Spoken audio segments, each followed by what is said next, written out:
We'll also be talking to a man who, for him, running is just like a walk in the park, really. He successfully completed 1,000 miles solo, running across Nepal in 66 days, and he'll be coming in to tell us about his life, his loves, his hobby, running. You can call it a hobby when you do it at that level, and it's also his music. We've asked him to pick some music, so that's Vlad Morozov, who's here to tell us all about his life, and that's in conversation. So I'm looking forward to that one. And finding out just what motivates him. I mean, it's quite astonishing, isn't it, when you hear about people doing this sort of thing, human feat. Just brilliant, absolutely brilliant. So that's Sunday Breakfast. It's now 8:05, and I'm Llewela Bailey. So stick with me, because we've got some fabulous music like this. When your legs don't work like they used to. Smelling blackberry stone. That was Laura Marling, Blackberry Stone, a beautiful song, and one I hadn't heard before, but that's the first choice of my In Conversation guest, and that's Vlad Morozov. And Vlad is here to talk about, his running career, aren't you, Vlad? Quite astonishing. I say running career. Absolutely amazing what you've achieved in a very short space of time. I'll just give a potted history. 5 years ago, you say you were overweight and unhealthy. You'd never really run anywhere. Mm-hmm. And you'd come to a sort of crossroads, hadn't you, where you decided you wanted to do something. So you did. Tell us what you did. So it did really start 5 years ago. Like you said, I was not a sporty type at all. I was basically a couch potato. That's how I would have described myself. And I one day just thought, enough's enough. I'm going to just try doing a little bit of... It started with walking, literally. Just instead of taking the car somewhere, I'd walk. Then that turned into hiking. And then I just noticed that I really enjoyed being outdoors in nature. And then started a little bit cycling, swimming, running. And it was just small little decisions every day, positive decisions in the right direction. And it just built up. Built up, and let me just say... built up to you completing 1,000 miles solo and unsupported to run across Nepal in 66 days. I mean, come on, that is just astonishing, isn't it? Did you, when you started this, the whole keeping fit and everything, did you have that in mind? I mean, most people think, I'll do a half marathon. I didn't have that in mind at the start at all. The idea or the first thought of this happened probably a year before I actually started the run. And maybe 2 years before that, I would have myself said, no, that's just something that I can't. That's something that maybe other people do, but not me. I'm just I just do a little bit of exercise here and there, although always increasing. But it's just little changes and increase in distance. And just before the run, I did think, am I really capable of this? And people ask me, do you think you can do it? It was a step up from other adventures that I've done. Because by then you'd already done a few, hadn't you? You'd done the Mont Blanc, the Tour de Mont Blanc. You had done a little bit more than running around the park. Yes, yeah. And again, it's just increasing. I've climbed a few mountains solo, which I wouldn't recommend necessarily to everyone, but experience grows. And stop there. You climbed a mountain solo. The last kind of big mountain I did was the mountain called Elbrus, which is one of the 7 summits, the highest mountain in the European continent. And when you're solo, it really is solo. You're on your own. Generally you plan to be on your own. Except obviously you can bump into people when you're doing these things, and I did. There were a few people around, but I summited solo and I was there on my own. But I was lucky enough that some people joined me a little while later, that they could take a photo of me. But Vlad, aren't you frightened doing it? You see, the thought of that would just fill me with horror. I mean, because the one thing, it's the risks you're taking. But you're on your own. You're out there and relying on the elements, aren't you? There are certainly dangers, but for me, that's simply just how I enjoy doing these things. Not everything. I've done lots of group trips as well, group challenges, but To me, just something, especially with Elbrus, being on top of the mountain on my own, knowing that you are miles or hours away from anyone and from any kind of support, that's what really made it special for me. I'm going to have your second choice of music here. Nick Mulvey, I've got here. Why have you chosen that? Nick Mulvey. So when I was running across Nepal, there were easy and tough times. And one of the tough times was just coming into Kathmandu, which was my 2/3 milestone. And I was kind of lacking energy a little bit, but I knew Kathmandu, that would be a rest. I can take a few days there. And like I said, I didn't really listen to music for the rest of the trip. I didn't even bring headphones with me. I didn't want to I didn't want a barrier between me and the people there. I just wanted to take it all in. But I did put some music on when I was running into Kathmandu. I actually ran 54 kilometers on that day to actually just get there. That was my longest day. And this album just kind of got me through it. Softly in the evening dusk.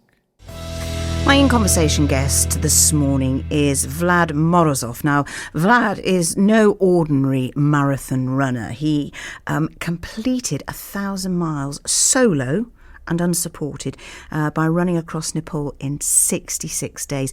And you were saying before the news, Vlad, that you've done a little bit of running. You made this decision 5 years ago that you wanted to lose some weight.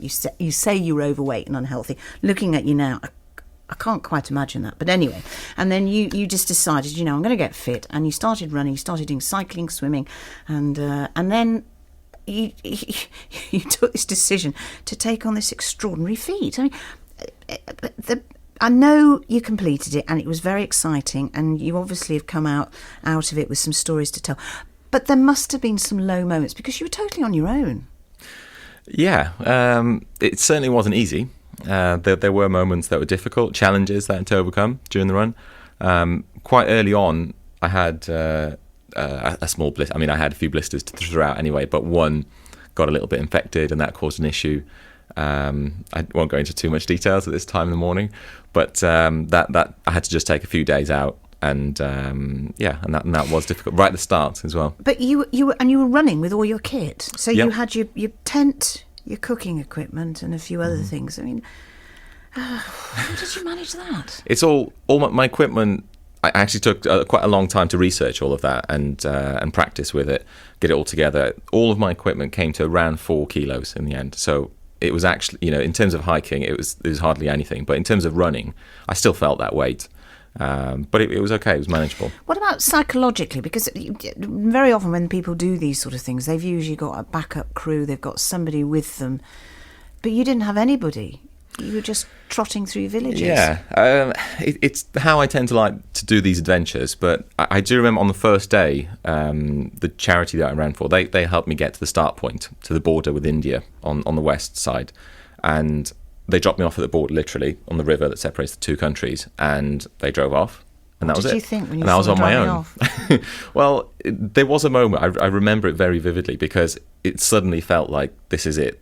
This is absolutely it. There's no more kind of chances to say, okay, no, I don't want to do it or anything like that. That was it. I was totally on my own, and the run's begun. It was just the end of the monsoon. It was still monsoon season. It was just the last week or two. It was 40 degrees, around 100% humidity, and that was it. I started running. How do you know? I'm going to sound really simple saying this. Some people might say I am. But how do you know which direction to run? I relied on GPS mainly. Right, okay. I couldn't bring maps with me because it was such a distance. Yeah. I had to have GPS, and I had effectively 3 forms of GPS with me as backup. Good job I So, wasn't doing, solar because I've got panel. no sense of direction. I'd have been running around in circles.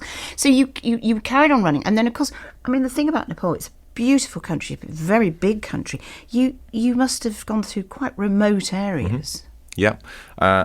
In the west, again, towards the start, that was the most remote part. I planned the route from the UK using any maps that I could find online, using old Chinese military maps, just anything that kind of shows the terrain and had good clear routes through the hills.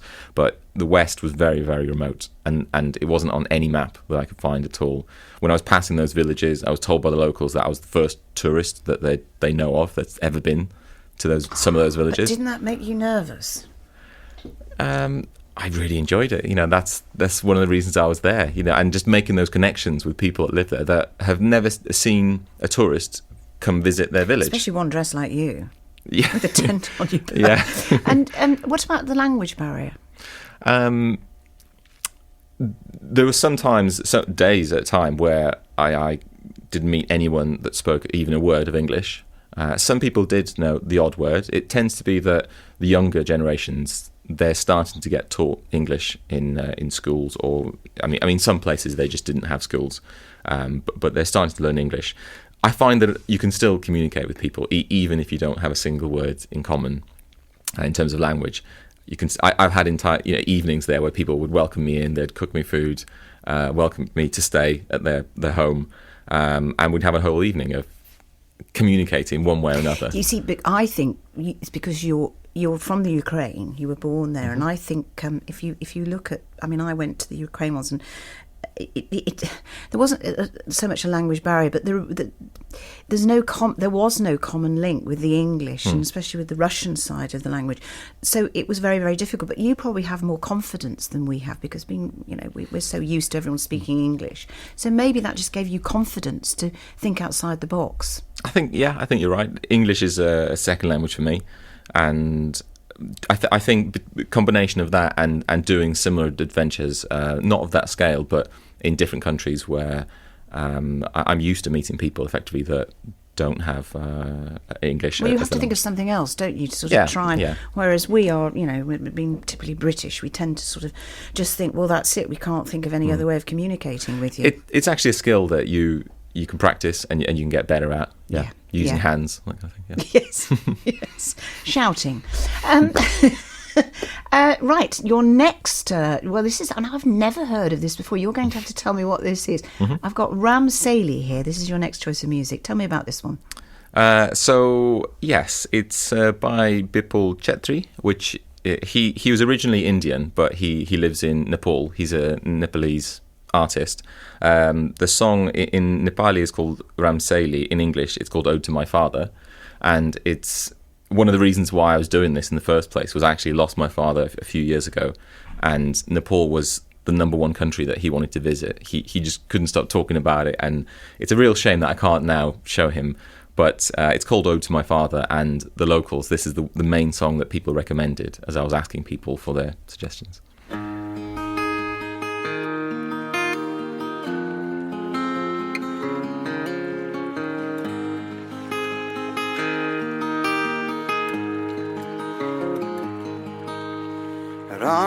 Saili mata Llewela ko pir Gama khaye ase khola kinarima. Llewela Bailey on BBC WN 95.6 Radio for the West Midlands.